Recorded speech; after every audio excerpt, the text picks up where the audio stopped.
can't look rescue by now. They should rescue him now. He's not good now.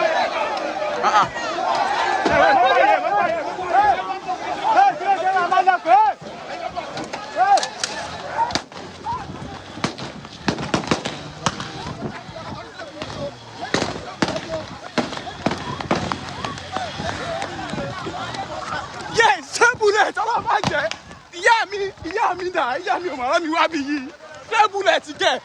bullet. To book their place in the semi-final. It's a corner kick, and header in the crossbar, and it's the first goal. And he does a Cristiano Ronaldo, jersey number 7. What a coincidence. Thank you. We wait to see what happens at the end of the day. If he converts it, then I'll get the thoughts of. And he scores. The captain scores. Richard Odo concedes, and he scores, the captain of the side. Of Channel's National Kids Cup, and there's not been any dull moment. And look at that shot! Beautiful goal from afar. And it's a Yanuge of Benin City, Edo State that has taken the lead here at Teslim Balogun Stadium against rivals from Delta State, Nana Primary School of Warri. Excellent shot. We shall be confirming that goal scorer. Anywhere you see in the world, and I must say I'm very, very impressed. And interestingly, it's happening on Channels Television. Indeed, a television goal on the nation's great equalizer. Another lovely goal coming from Delta. Very, very beautiful response coming from Adode Israel. Isaac, actually. Adode Isaac. Adode in native Urobo language. The woodwork. And next it was Emmanuel just preventing that ball from going in. Otherwise, it would have been 2. So we cannot really underrate the Edo team as they try to pile more pressure. And that is it. Goal number 2 has come. And Yanuge shoots into the lead again. They shoot into the lead. And it is now 2-1 against Nana Primary School of Warri. Umere Innocent is the scorer of that lovely goal. So I think that goal has come as a result of pressure, constant. Nana Primary School, to be precise, our possession of the ball in the middle of the park is being lost, and a chance now, a shot in goal, and it's 3-1. And the boys from Warri are totally devastated by that, as we didn't see that. It is Channel Sports on Sunday, and I'm Ken Ochonoga. You go back there, these kids, they spoil you. I want to use that. I said they spoil you as skills on the 13 primary school kids all over Nigeria. Yes, we've been, I think, do I say we've a while, we've been off a while. It has to do with if COVID and its after effects. But I tell you this, and I promise you that come May 27, 2023, by His grace, Channels International Kids Cup will be back, bigger, stronger, better, and the kids of Nigeria will get back their festival of football. Yes. But you saw the video before that.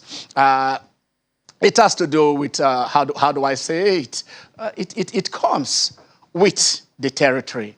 It comes with what journalists go through when they cover events. But in this case, it is one of our own. Toby Adebojo Samuel. We've been talking about violence in our sport for a very long time, and then we're saying, how do we curb it? If you have been having a recurrence of this over and over again, and you are using the same methodology, the same fine, the same everything, and you've still not solved it, then it tells you that a holistic approach, a new approach, you have to think out of the box if you want to get a result. We'll talk of this because it is not too good to look at. These are fans, bearing for the blood of a journalist right there in a club, ironically, a club he supports, because this is a team he supports. And then we are saying this. The LMC has reacted the way they react, but then they have always reacted that way. What we are not saying, what we are trying to say here is that it is not the reaction, but what is the effect of the reaction? How has it impacted on stopping violence across all venues, or almost all venues? I won't say all, because there are some venues where you have not experienced this. But in those cases where it has been a recurrent decimal, just like in this venue, then something needs to be done, and need to be done drastically. We shall discuss this as our fans join us on this show. Today is the final, the biggest final for somebody, and then also for a man. It looks like a routine. Nadal going for number 14. Number 14 on clay. Not just on clay, but on that same surface of Roland Garros. The greatest of them all are sat now, because it keeps moving. At a point, we thought Sampras was the best. Then we thought Roger Federer was the best. Then Djokovic took over. And right now, Nadal says, I am the first. I have 21 big ones. So how will he add to number 22? Or will the young Casper Ruud say, no? You started some years back. 113 matches you've played and lost only 3 right here. Will I add to it? I don't want to be a victim. I want to be a victor. So who will take it today? Is it Casper Ruud, or is it the great Rafa Nadal? Yesterday, we saw the young young lady that was seeded 18th. And then she is 18 years old, seeded 18th. She got to play the world number 1. But the world number 1, the very best there is, 35 matches in a row she has won. Iga Swiatek says, no, not yet. Coco, wait. There will still be time for us to settle this. But for now, let me take my number 2 while you are still waiting for your number 1. The Super Eagles, they played 2 matches. They lost those 2, but they are friendlies. Understand that they are friendlies. There is no need to panic for now, but we have something to settle with Sierra Leone, and that will be in a few days' time. So we should look at that. There is a Nigeria making us proud, even when the government says we are no longer playing international basketball for the next 2 years. Ime Udoka has taken his team, the Bolton Celtics, to the finals of the NBA, and they're taking the first game against the Golden State Warriors. So internationally, we are there. Forget about that. We shall look at the effect, because another IMC has come on. Some years back, the then Minister of Sports, Bolaji Abdullahi, he came up with his own IMC that transformed into LMC, and we are still waiting for the gains of that in football. This is part of it that we have just watching. Let us see if the current minister's IMC will not translate into LMC, and see how it is going to develop basketball. We shall also look at that as we look at today's show. It's a bumper package. But then let me start with my guy in the house, Tio, the Catalan. Abola. Tio, how are you? Good afternoon, sir. It's back to be back again after missing out last week. Where do I start from? All right, this season alone, we've seen it happen in Kano. We saw it happen in Lagos. Yes. And now we're seeing it happen in Ibadan. Yeah. We've seen it happen in Dakar. And it's becoming exhausting. Our football has been bedeviled with so much hooliganism for the past couple of years. This season alone, and it's becoming tiring. I want a situation whereby we can actually go to the stadiums and watch matches. I was talking with somebody the other day, and he said when they start showing the matches on TV, he will start watching them. Say, but for now, let him watch or let him follow online or from the papers or through what our journalists are putting up. But now a journalist goes to the stadiums to cover these matches, to put it up for people that cannot go and see it physically, and then you now decide to assault him. And it's even worse when you now hear that the issues actually started from this backroom staff of the team itself, and it's really, really worrisome. Anyway, fines have been put out, fines have been imposed, and I think journalists should be settled. But in all, I think I'm really hoping that we begin to hear more positives from our football, and enough of these negatives is becoming really exhausting. Really, really exhausting. It is becoming really, really exhausting. we're still waiting because very, very soon we shall be joined by, those of them who want to be part of this show today and discuss these issues. I want to see how, because allegations have been leveled on how this attack did come in. The person who was attacked said he thought it was premeditated. Others said it was spontaneous, probably a reaction to the officiating by the referee. We've seen a lot of places where people react, negatively or violently as it's looking at, when they believe that the referee has not been in their favor, especially when they are the home team and probably they deserve some favors. So basically, until an investigation is really carried out and then we find out who and who were involved.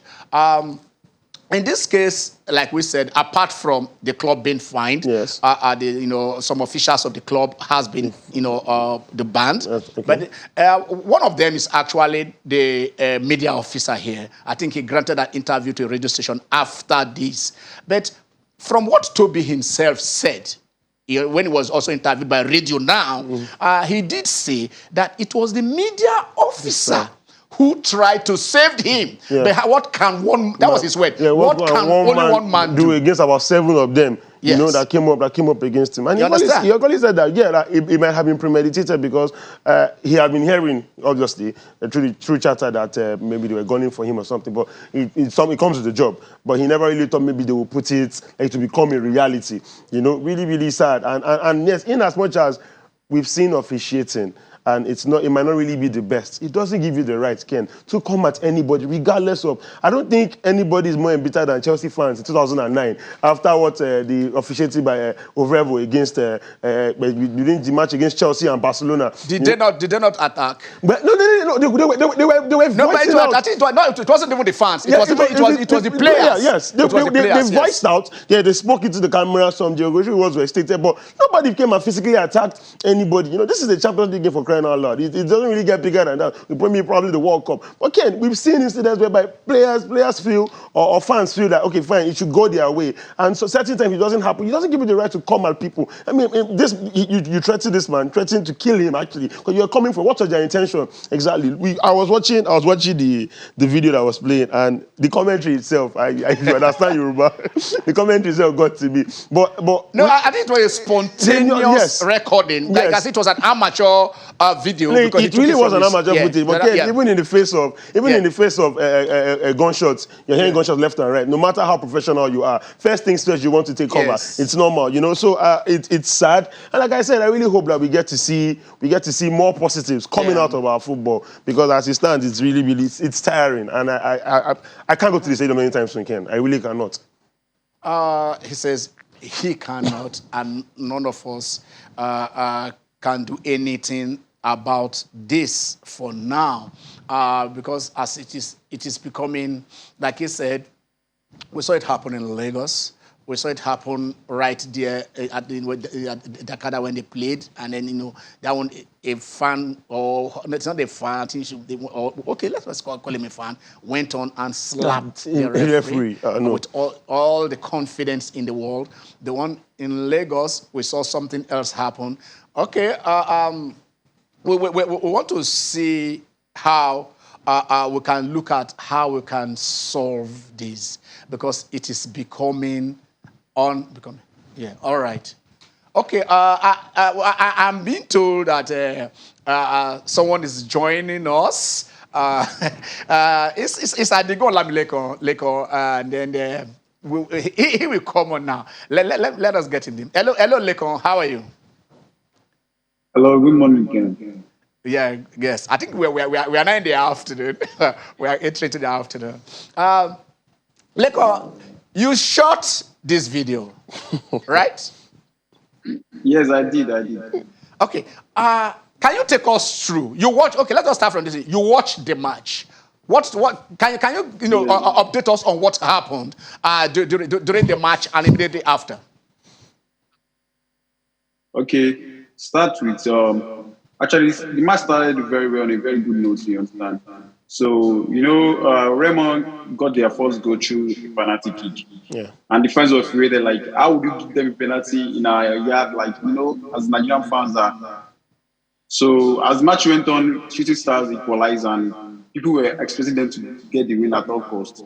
But to what's it called? To some bad officiating, some blunders. Not to lie, the referee made some blunders. So the home fans were very angry as that. Like those blunders cost them their win that day. So that was what actually got the fans angry that day. And after the match, people were always shouting like at the referee that they're going to attack him after the match or something like that. So after the match, the fans didn't leave the stadium at once. Instead, they stood back and wait for the referees to come out and the Remo Stars player, but they were not out at then. So from there, I think they attacked one member of Shooting Stars crew first when he was about to leave the stadium.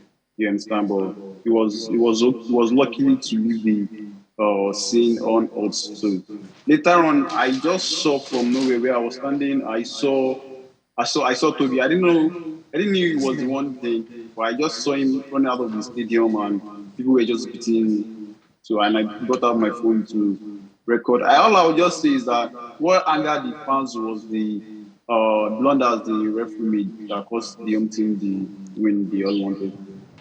Okay, you said blunders. When you say, are you saying as a fan, or you observe that probably the referee made some mistakes, which would have probably you believe it is deliberate or incompetent on his part? I'm not talking as a fan. If I'm talking as a fan, I won't grant interview, Okay. which might cost PSC some stuff. But I'm talking as a football fan. Okay. We all know, we all watch European matches and everything. We see how good and how where the referees try to do their best. We all know they make mistakes too. But then seeing this referee refer that day, all I can say is he made those blunders and it was very, very, very, very and obvious. Everybody saw it. That was what got the fans angry. It's not because the Choosing Stars were trying to get the win at all, because that was no. I saw it as a football fan and I made the come. I'm not talking as a Shooting Stars fan or something. I'm just talking as a football fan. That's just it. Okay, you said the fans refused to leave the pitch after the match. Did they make any attempt to go at the match officials? And what did the Shooting Stars stewards do at that point? Because I learned that probably they protected them, took them to the dressing room. I don't know, but if you witnessed any of this, can you give us a direct something of what you saw? What you saw then? Before the match ended, Shooting Stars got brought in policemen that entered the stadium just to secure the opposing team and the match officials. After the match, according to what I saw, from the other stand of where I was sitting, the fans broke the barricade that was there. But the Shooting Stars officials went to them and pleaded to them like not to attack them. No lies. I'm being honest, totally honest there. Okay. I think Toby should also see it there. The barricade was broken and the fans was trying to come in, but the officials went to them and pleaded on everybody's behalf like they shouldn't cause any brouhaha or anything, and the fans had them. So that I think they didn't want to cause the wahala on the pitch. So that's why they went outside to wait for them. I can't say more than that. So, but on the pitch they were protected, no lies, and they were protected to the dressing room before the incident happened later outside the stadium rather. Okay, you said you just saw them attacking somebody. You didn't know that it was Toby that was being attacked when you started recording.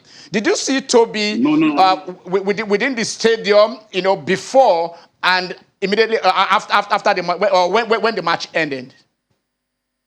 I didn't knew who Toby was until after I recorded the video and it went viral on social media. And I got to know he was. I was at first. Well, people were saying was like Toby was a part of the opposing team. Okay. You understand? They were saying he was part of the opposing team. That's why he was being beaten. But I didn't knew he was just a journalist. If you can hear from the video, I was saying rescue him. Okay. As a normal fan, as a normal human being, you're not supposed to mob your fellow human beings. So I was just recording, because if you go to my page on Twitter, you see I was updating as the match was going through. What was going on, I was updating like this what happened. So after the match, when I recorded that video too, and the policeman shot in the air, I had to run for my life. That was after I got myself. Was that why you were shouting stray bullets? Yes. Yes, so after I was stabilized, that was when I posted it. So, and Toby himself found it on my page and was like, "Who recorded the video?" And I said, "I did." I didn't. Not until that time that I knew that was who was being attacked. I was even thinking it was from the opposing team. Okay. But you will still watch Shooting Stars matches? I mean, I've been a fan of Shooting Stars from very young age. So, but now our other matches have been behind closed door. But I hope they will be lenient to us very soon, so we can go back to watch our daily vlogs. So All right, let us also. Leko, thank you very much. We appreciate you coming on this show to clear at least some what you watched. And we hope that Nigerians can go to the beach and yourself and watch their teams without being afraid of being attacked by irate fans. Thank you very much, Leko. You are very welcome. Thank you. All right. Okay. when you have incidents that happen when we were in school and then you can't make problem within school premises. Yeah. And then the bully now tells you, don't worry, I'll catch you outside. I'll catch you at junction. Okay. We want to go on a very short break. When we come back, we shall talk Nigerian football. We shall talk tennis internationally. Stay with us.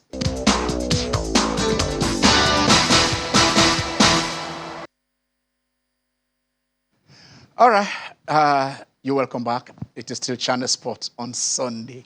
And you saw Lekon there trying to recount what transpired when Shooting Stars took on Remo Stars. At the reverse fixture, it was also what happened.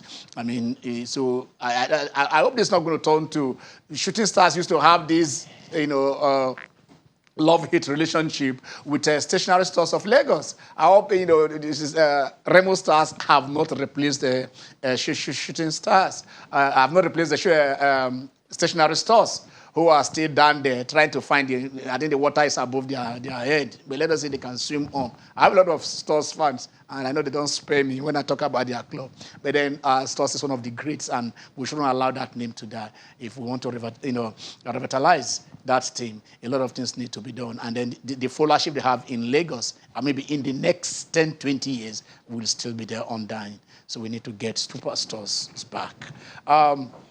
But then, like we say, today is the day of the finals, and that is Tennis World Cup taking place at the ground of Roland Garros right here in Paris. So who else than the man who has won that trophy more than any other person, who has won 13 in his belt. He's going for number 14. But allow me to indulge myself for just a few seconds. Real Madrid just got their 14th title. I know somebody here is uncomfortable about that. Channels TV is 14 times the best television station in Nigeria. We're not going to blow our trumpets. So we just want to point out facts. And then Nadal wants to join the greats. So if he does that and win his number 14, he would have joined Real Madrid. He would have joined Channels TV. And then he will also be there. But let's see. Are my guys ready? Can we go to see the king of the north? If he's ready to join us, or do we start with Jide and talk about Nadal, who is... All right. Let us start. I think Jide is there. Let's go to Jide Alaka. He is our Mr. Tennis, and we must come here. Hello, Jide. Good afternoon, Ken. Yeah. Good afternoon at home. Good afternoon. It's going to rain today. Yeah. It rained somewhere, but I think the weather is clear. And then let us whether is it going to rain in Paris? It's going to rain, south and returns.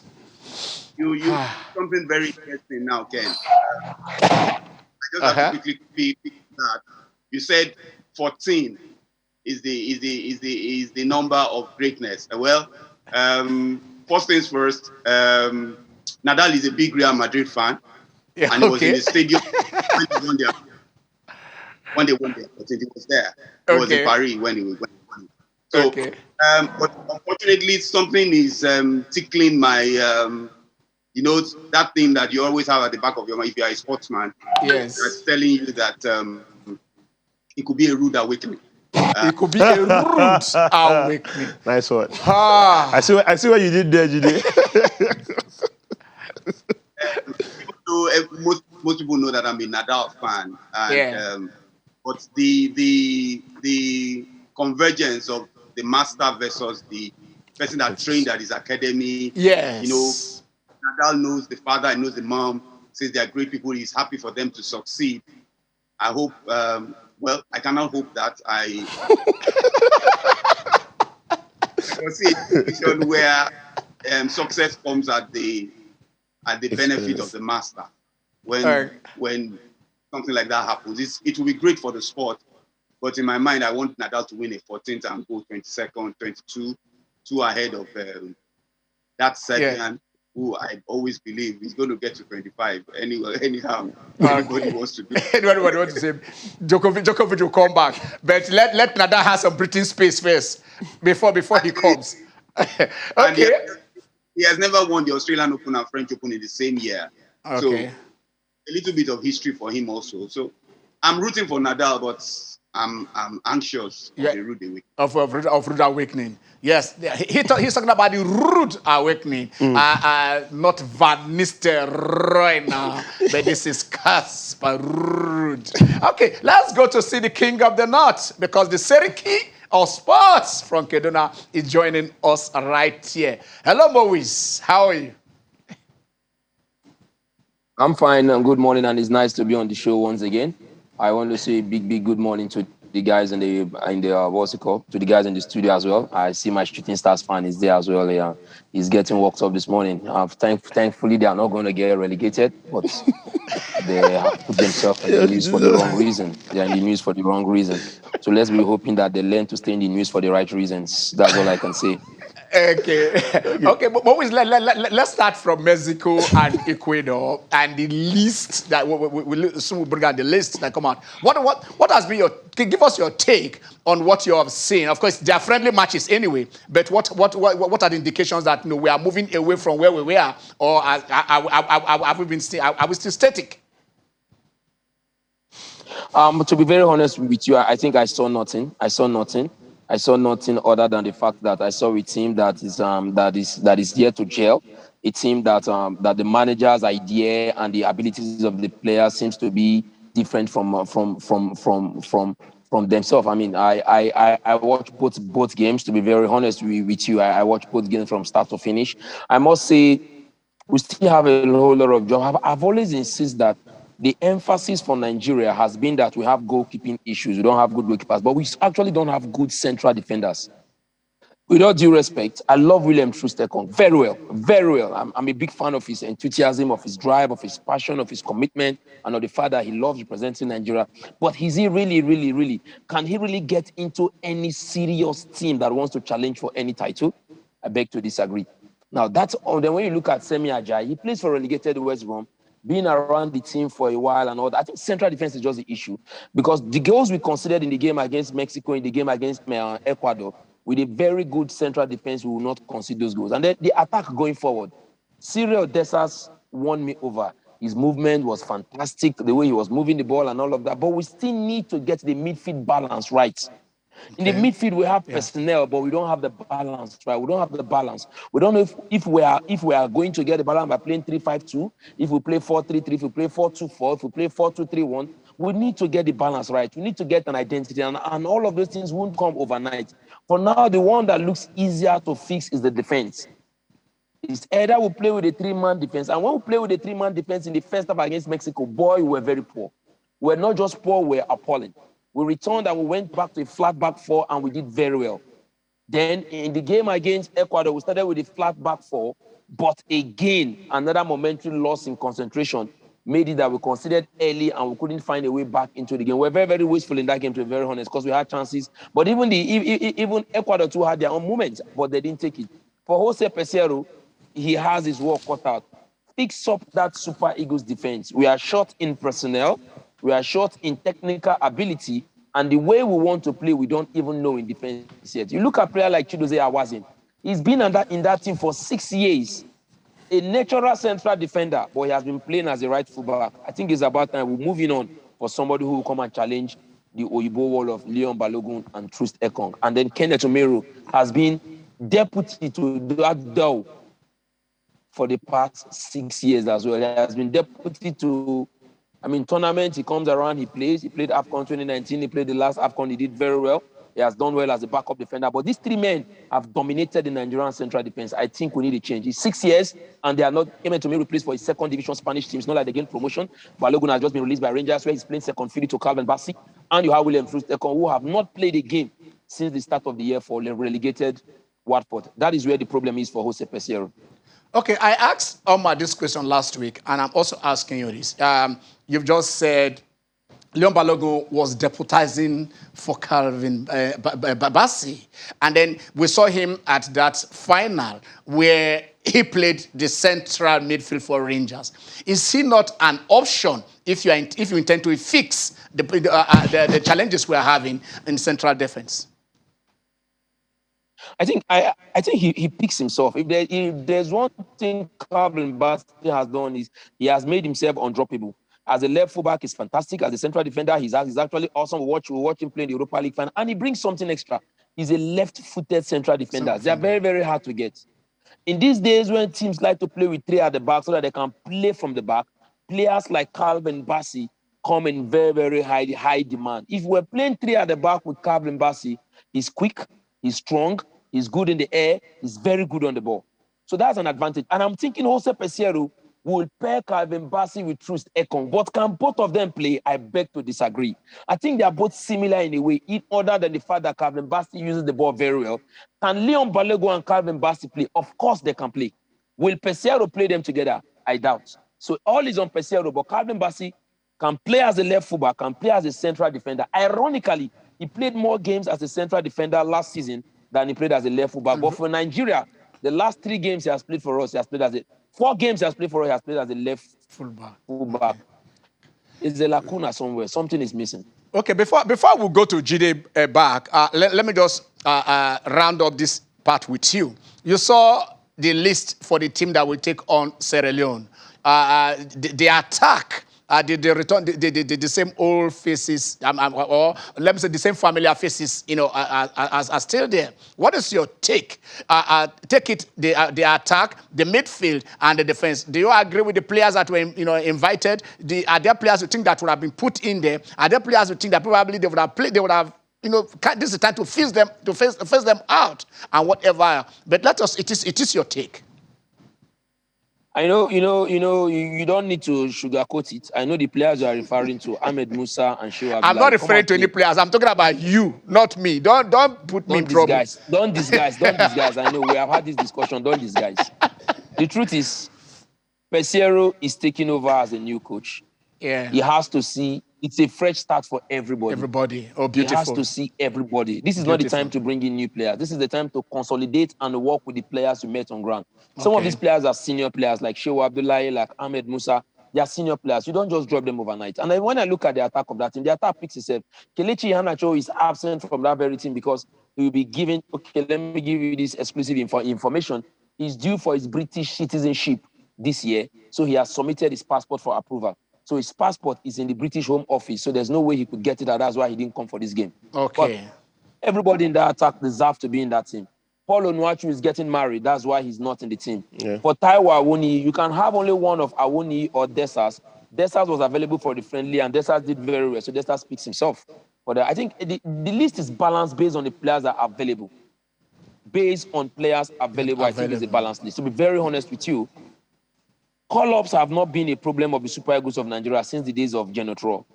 There have been 1 or 2 odd call-ups, but the players have always been available. The ones that deserve to be called have always been called. The problem is using or making proper use of the players called up. That has always been our. Eguavon had one of the best lists any Nigerian coach has ever drafted in a long while.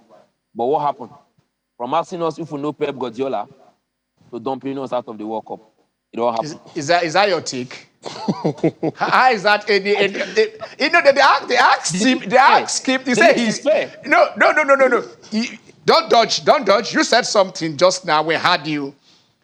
They asked him. I mean, what whose style do you prefer? And he said, do you know Pep?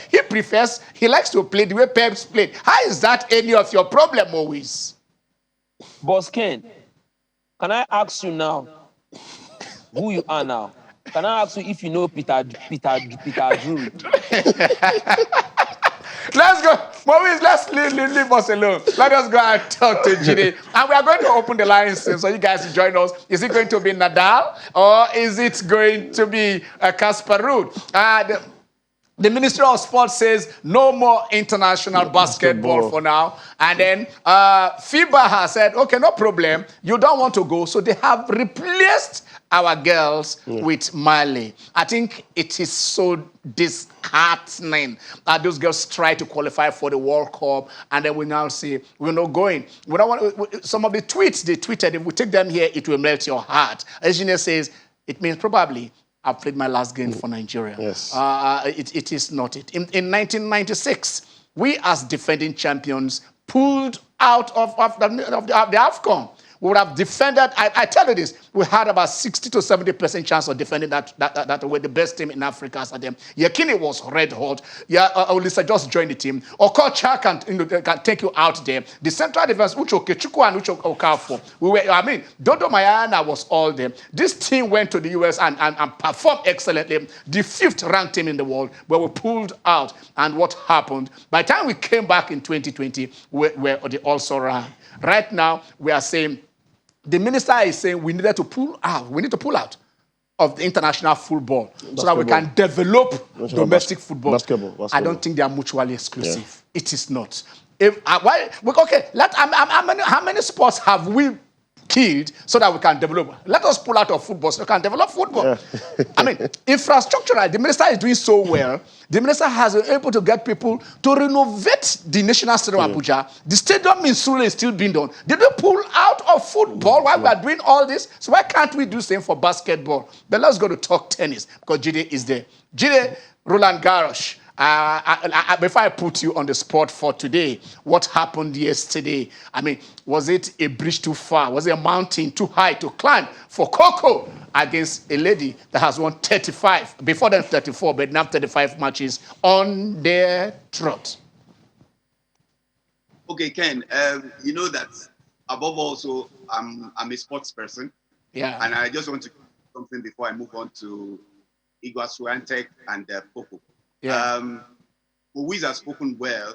I just want to reframe and say that I don't think we are starting afresh, really. I don't think so.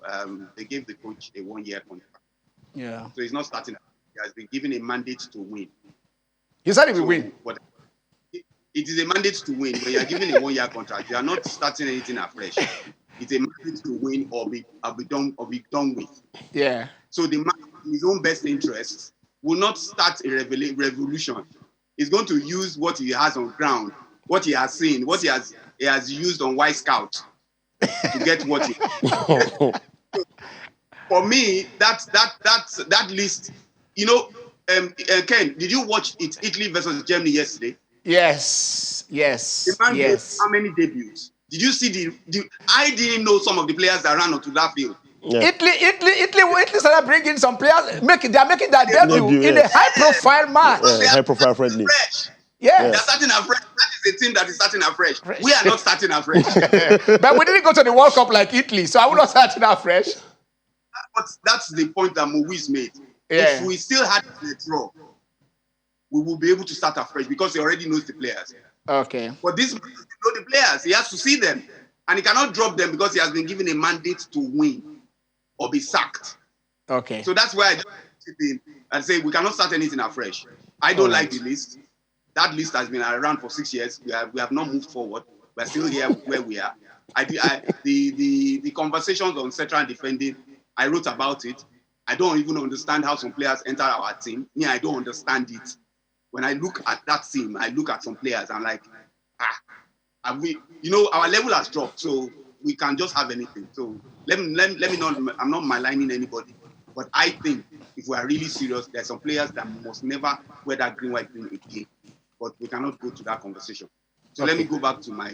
Go to your turf. So, Coco. we've always known that Iga is very eager to strike the ball.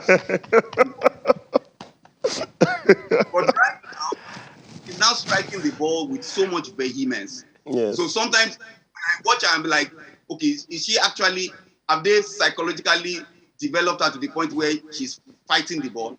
So she wants to kill that ball. So it's like when she takes some shots, you're like, okay, take it easy now. There's somebody trying to return. Yes. So for Coco, Coco won the juniors in 2018. Yeah. That was beaten in the semifinals. And since that time, she's been looking at that Coco. They one day. I'll catch you outside. I hope that their rivalry does not become like the Serena Williams Sharapova. No, Iga said so. Iga said she's looking forward to that rivalry. Yeah, between the two of them. Yeah, they are going to play themselves over and over and over again. Yes, that's going to be like the Nadal, Djokovic, and the Federer Nadal. But the way she's playing right now at 21, I don't think, well, let me not say I don't think. I thought Sabalenka was going to be somebody that would jump up to Arena, Yes, because she always also strikes the ball very well. But it seems that there's so many psychological issues. By the second week in French Open, Ken, Iga was the only seed in 1 to 10 that was left. Everyone exactly. Was gone. Everyone was gone. So there's something happening in the WTA. So maybe we should wait until the end of the year and see how it percolates and see. But right now, if Iga is going to lose to anyone, she's going to beat herself. She is going to beat herself. Okay. She's at number 35 now. She has just equaled Venus 35, one ahead of Serena's 34 wins in the Open era. But if we go back to Steffi Graf, Martina Navratilova, Chris Evert, we are going 70. 78 matches. So, that one, it's a long way away. No. Martina so beat them that Gabriela Sabatini, you know that beautiful Argentine, she said, Martina, please, go to parties. Enjoy yourself. You are a woman like I tell you, that era of Steffi Graf, that era of Martina Navratilova, that was war, tennis war. And I tell you watch it and then you say, what are they doing there? Like you said, hitting.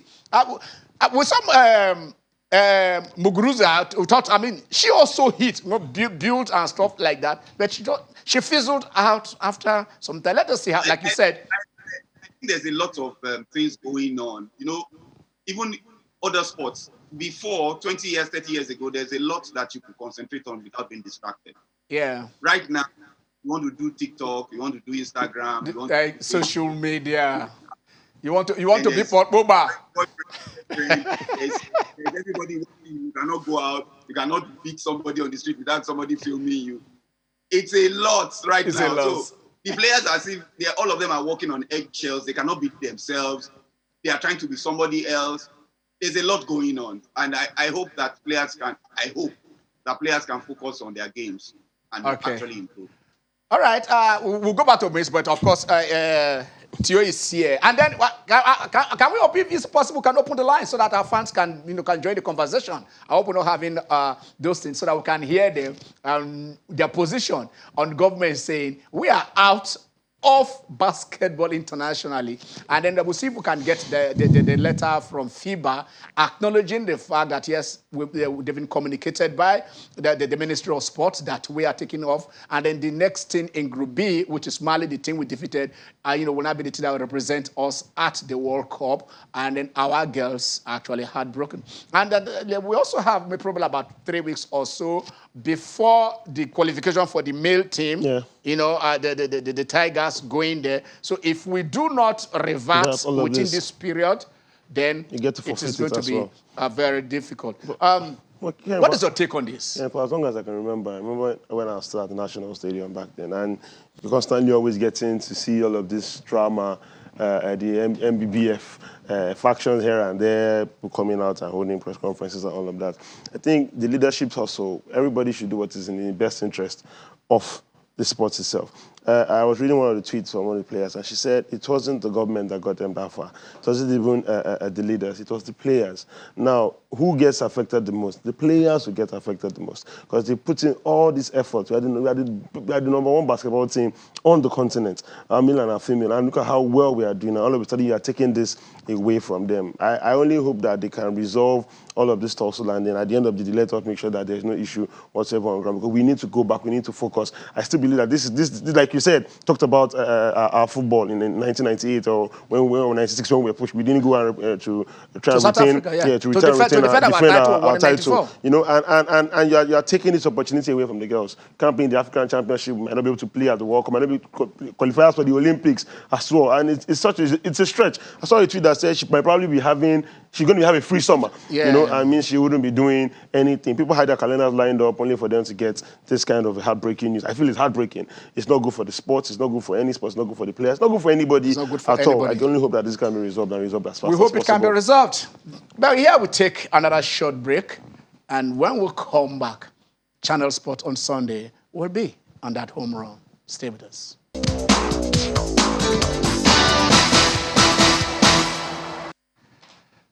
All right, you're welcome back. That's the Kids Cup. We'll still take some calls. It's going to be a very tight final minutes of the show.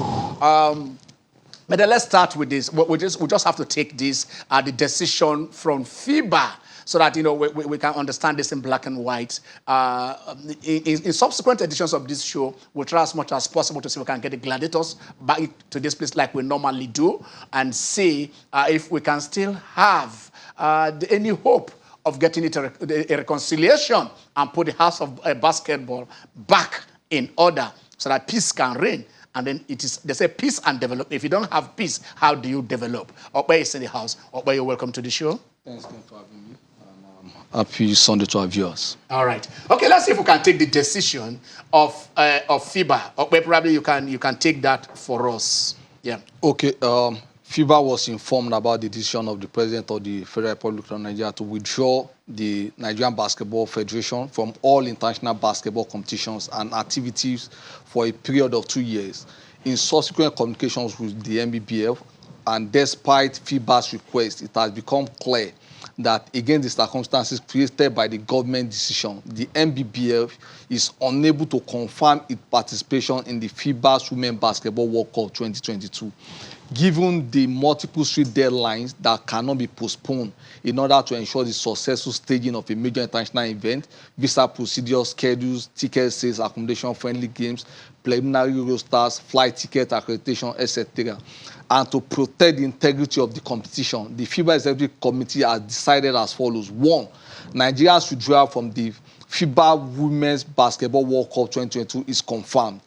2, Mali, as the next ranked team from Group B of the FIBA Women's Basketball World Cup 2022 qualifying tournament in Belgrade, is invited to participate in the FIBA Women's Basketball World Cup 2022. FIBA will announce whether there will be any other decision related to the NBFL participation in other FIBA competitions and any potential disciplinary measures in due course. That's all. Okay, that is it. In black and white. Nigeria is off, the Tigers is off, and Mali will represent us. So that is what we are seeing. A confirmation under the statement from FIBA that our withdrawal has been confirmed.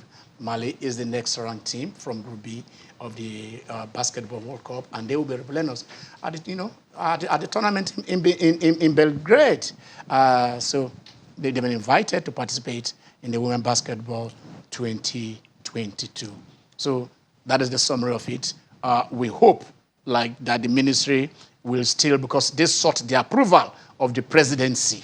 They can also, if they see that there is progress in the House, probably they can also recommend that the president himself will give approval for us to return to international basketball. We are not unaware of the fact that the ministry is saying, we're spending so much on basketball, 700 to 800 million annually to fund basketball, and then and all those who are representing us are the international athletes, but they are Nigerians. We are also not unaware on the fact that probably after paying this, the ministry still owes the basketball family about £1 billion. That is, so it is very expensive. Like when I say, they don't fly economy because of their height. So when they fly business classes, they stay in certain hotels, and the bills come down to government. So we should think about a way to say, fine, the federation can think of, okay, that is why you are there. Do you get sponsors to offset this?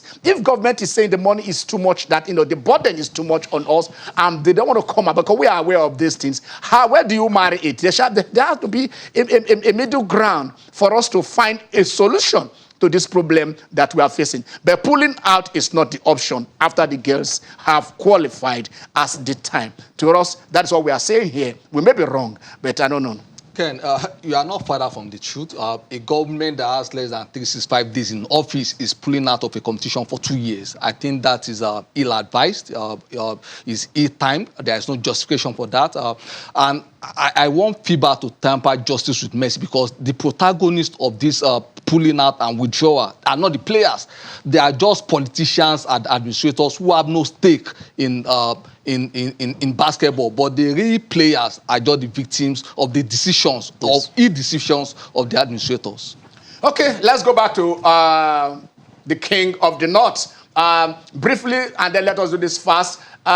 It is like Rivers United is running away with this. During the week, they did take on Plateau United, their closest rival, and instead of Plateau United doing what Liverpool did to Man City to extend it to the final day, it's like Rivers are on course to winning this thing with about 3 or 4 matches to spare. Moise, what is your take on the state of the NPFL? And then last time you were here, we talked about Kano Pillars not picking up. It's like they heard you, and then we are seeing the new pillars. They don't want to go down. Moise, let's hear you. Okay, first of all, let me start by saying congratulations to Rivers United in advance, because if any team has shown consistency during the course of this season, it has to be Rivers United. They have been very, very consistent from the blast of the whistle, from their recruitment. They were intentional about what they want to do. But are they the best team to represent Nigeria on the African continent? That's a discussion for another day. I've watched Rivers United play, and I think they are more like a typical Nigerian team. A typical Nigerian team that ride their luck through games, rely on poor nature of other teams. I don't see anything technical or tactical in that team, but I will have to give them credit where due. They deserve to be where they are. They have done it with a lot of panache, with a lot of ability and aplomb, and they deserve to be top of the Nigerian Premier League, and they deserve to be having a shot at the NPFL title. Their first title, I mean, when you look at the fact that Stanley Guma has been there for over 15 years, and this is the first title, then you want to wonder, so what kept him in the job for that long? Discussion for another day. Now, for Kano Pillars as well, I'll tell you this about Kano Pillars. It was all about the recruitment. The recruitment that they did in the first stanza, that they got it all wrong. When they had a new set of, when they had to do some form of recruitment again in January, and to an extent, they are finding their balance. To an extent, they are getting their strength right. To an extent, Kano Pillars are on the way up. But it's a little bit too late for you to, and they can still go down as well. That's the magic of the NPFL. Today you are up, tomorrow you are down. I'll be going to watch Tornadoes versus Eimba later in the day in Kaduna, because Tornadoes are playing their games in Kaduna. You see, once upon a time, Tornadoes were around 4th or 5th in the NPFL table. Right now, they're languishing between mid-table with the threat of getting dragged down into the relegation dogfight as well. Then you look at Eimba. At the point in time, Eimba started picking up wins. Like Eimba were going to challenge. They were like 7 points off the leaders. But after one draw, after one loss in the NPFL, where you find yourself, you will not even believe it. So for Pillars, about keeping the momentum, and to Rivers United is congratulations in advance. You guys are champions in waiting. Okay, but for Pillars, if you watch, I wish we can have the table. They have an outstanding match against Dakar at home, and I believe if they pick that 3 points, I think they will be safe. On their travels, they went to Heartland, I think, and picked the maximum point away. I'm trying to okay. No, that is they picked maximum point at Remo. Yeah, yes, at Remo. Yes, at Remo. Yeah, at Remo. Yeah, Remo. I think they had a draw in Owerri against Owerri. Yeah, I think so. They are on a 4-match unbeaten run, where they have won 3 of their last 4, and then they drew the other one. Okay. The rescheduled match against Katsina United, they won. The game away at Remo, they won, and all that. So they've picked 7 points out of a possible 9 available. So that's enough reason for them to go high up the table. But they have to maintain the momentum. They truly need to maintain it. And then they have an outstanding game against Dakada. Remember, yeah. they're not playing their games in Kano. They're not playing their games in Kano. It will take a long while before they will go back to Kano. Can I add, by the grace of God? By the grace of God, it will take a long while for them to go back to Kano. So let them they should start romancing with life in Abuja. They will play in Abuja, they'll be welcoming Dakada. And when they welcome Dakada, a win for that one, they will be comfortable. It's not like they are home and dry, they will be comfortable. Okay, let's take a call from Ruben. Ruben is reaching us from Sapele. Hello, Ruben. Hello, Mr. Ken. Good afternoon. Yeah. Good afternoon, Ruben. Yes, longest time. I'm just recovering from the sickness from Super Eagles not qualifying for World Cup. That's why you didn't hear from me since. Okay, so now, Mr. Ken, I want to ask a question. Is it that the minister was not aware that these girls were playing qualifiers all through those times?